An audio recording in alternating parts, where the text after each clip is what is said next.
Okay, you can probably see over my head, there is now a big Occupy style kind of canopy, big pro-Palestinian demonstration happening there. And what I'm going to do is talk about a little bit about conflict, a little about what it means to be a human being, a little about ideologies and so forth. Look, I'm a massive fan of Zen Buddhism, of the yin and the yang, the understanding that everything might be consciousness, that everything is literally in the mind of God, that there is no such thing as death, we exist forever, we are spirits, we are angels, and all that fantastic good stuff. And I think it's wonderful. And that's at this level up here, you know, your higher self. But for some reason, we seem to be here in this world where we are these imperfect, aging, rotting bodies with these imperfect minds trying to make sense of this very complicated world. If you're a woman, you're riddled with estrogen that makes you do certain things. If you're a man, your processor is riddled with testosterone that makes you do crazy things. And I watched this very underrated film with Brandon Fraser, you know, that crazy actor from the 90s and the early noughties, and it was called The Quiet American. I think it was written by Greene. But anyway, in the film, a fantastic film, please download it, watch it, buy it, whatever, The Quiet American. It's based in Vietnam, I think, or Indochina back in the day it was called. And I'm not going to give away a spoiler, but a great line that one of the Vietnamese guys says.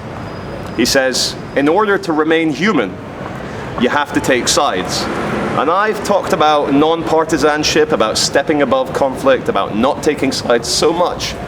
But it will lead you to madness, because you're not God, you're not Jesus, you're not any particular thing. You're a man, you're a woman, you're a child, you're whatever you happen to be. And if you are truly to remain a human being, which seems to be the whole point of existence, you will have to take sides. And I've just been explaining to the canopied pro-Palestinian camp behind me that if they started a little soap business and they were from country X, and then country X's government started killing people, I would support them if another group of people, another tribe came and started blockading their shop and bullying their shop, because this is about standing up for the underdog.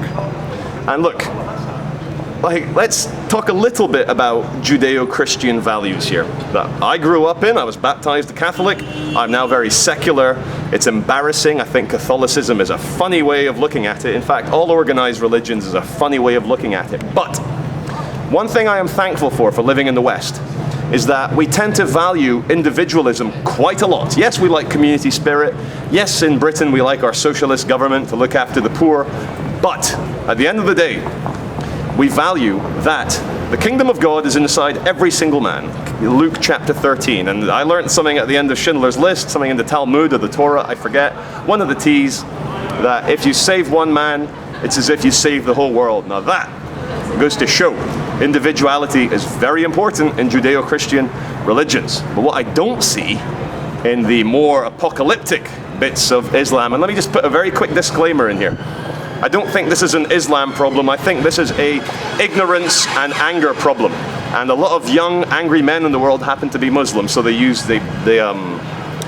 hijack Islam, which, you know, when you read it properly, when you actually are intelligent and you go into Islam, you can probably be a very, very, very successful and happy and peaceful mystic, a kind of Sufi, a kind of, you know, the kind of Muslim version of Kabbalah.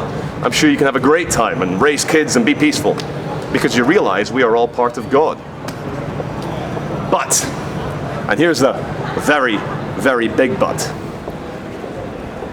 groups, for example, like the Soviet Union, you can't get more collectivist than that. Or at the moment, Hamas. Or let's look at another one, Islamic State. Their doctrine is the ends justify the means. And when you let the ends justify the means, your means become more barbaric, more vicious, and you commit atrocities against the fabric of reality. You actually kill the child inside people by just seeing people as numbers, by saying, oh, well, we'll sacrifice 2,000 Gazan children to humiliate Israel, or we will decapitate these American journalists to freak out the West. You know, you commit vicious atrocities in the name of a collective end, and that's not right. So as I was saying, in the West, we value eccentricism. We value eccentricism. Did I say that right? Anyway, we value the individual. Someone's shouting at me behind. I think his name's John. I've had chats with him before. I have nothing against him. He's obviously ideologically opposed to what I'm trying to do here. But where can I end this now? I just want to say,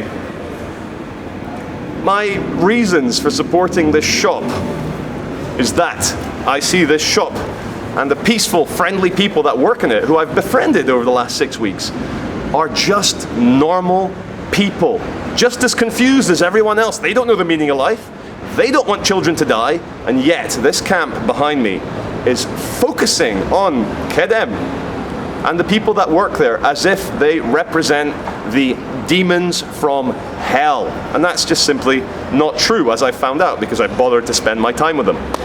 And like, look, it's not a matter of having to take a side per se, as I said at the start of this video, although I think it is useful if you are going to remain human.